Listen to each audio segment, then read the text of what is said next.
Yun na nga. Ano to? Paulit ulit. Hindi, inaprobahan Tuloy mo na na. sa House Committee Oh. on the Welfare of Children ng panukalang batas na magpapataw ng mas mabigat na parusa laban sa mga ama na tatalikod sa pananagutan sa kanilang mga anak. Isasalang na sa Appropriations Panel ang House Bill 8987 upang i-assess ang kinakailangang pondo para sa pagtatatag ng opisina ng Department of Social Welfare and Development na mangunguna sa implementasyon sakaling maging ganap na batas.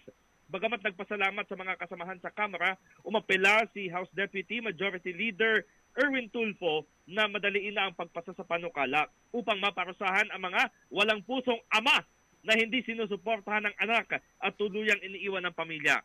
Sa ilalim ng panukala, itatakda ang maximum imprisonment o pagkakakulong ng hanggang 6 na taon para sa deadbeat fathers. Napagkasunduan sa mga pagdinig na ang financial support na dapat ipagkaloob ng isang ama ay dedepende sa pangangailangan ng bata. Ang DSWD, katuwang ang National Economic and Development Authority o NEDA, ang tutukoy kung magkano ang halaga ng sustento ng ama sa anak. Iginiit ni Tulfo na kapag naisa batas, hindi na kailangan magmakaawa pa ng solo parent sa kanilang dating asawa para humingi ng suporta para sa anak. Kasi di ba kadalasan yun yung nangyayari. Ang nakalulungkotan niya, may mga ama na tumatalikod sa responsibilidad sa kanilang anak at may posisyon pa sa gobyerno. Habang yung iba ay nasa pribadong sektor naman. Di ko alam bakit may nakalagay pang may posisyon sa gobyerno. Parang may pinatatamaan. Oo eh. May pinatatamaan yata eh. Oo. Anyway, wala naman siya pinangalanan specifically.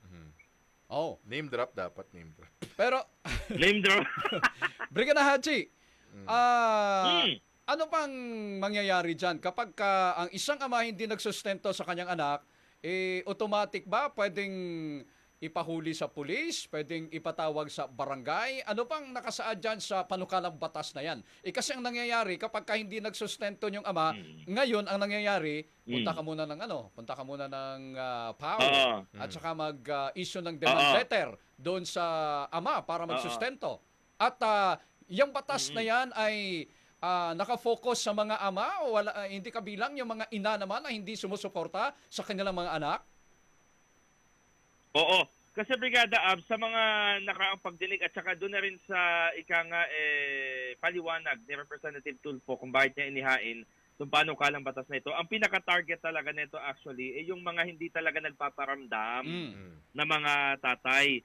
Kumbaga, yun yung mga hindi mo na makontakt o kumbaga kahit na ilang beses ng hiniling na suportahan yung anak, ni Haniho wala talagang ibinibigay sa kanila.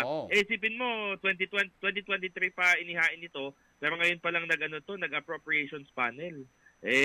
Siyempre, ang kailangan habulin dito natin ay yung oras ng Kongreso.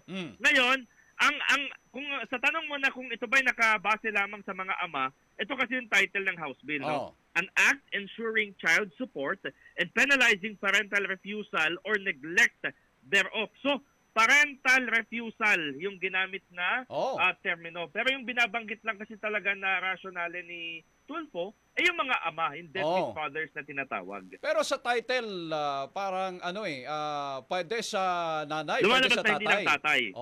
Correct. May alam tayo ng mga nanay, di ba? Halimbawa, nag-OFW nung bumalik sa Pilipinas, may bagong partner, hindi na sinuportahan yung kanyang anak. So, maganda kapag ganun yung effect ng panukalang batas na yan, Brigada Haji. Walang discrimination sa gender. Correct. Tama yun, Brigada Abs, at maganda yung point na yun kasi kung titulo pagbabasehan natin, wala naman talagang specific na binanggit na tatay lang. Ang, kumbaga, binibigyan lang ng highlight yung mga ama na nang iiwan ng kanilang pamilya. Talaga. Okay. Yun. Sige, maraming salamat. Yun dahil marami... Go ahead. Marami kasi nagrereklamo sa kanilang opisina na ama yung inirereklamo. Anyway, so abangan na lang natin. In the heart of changing lives, ito si Brigada Haji Kaaminyo ng 105.1 Brigada News FM Manila, the Music and News Authority. Ang bahaging ito ay hatid sa atin ng Power Cell Soya Coffee. Masarap araw-arawin.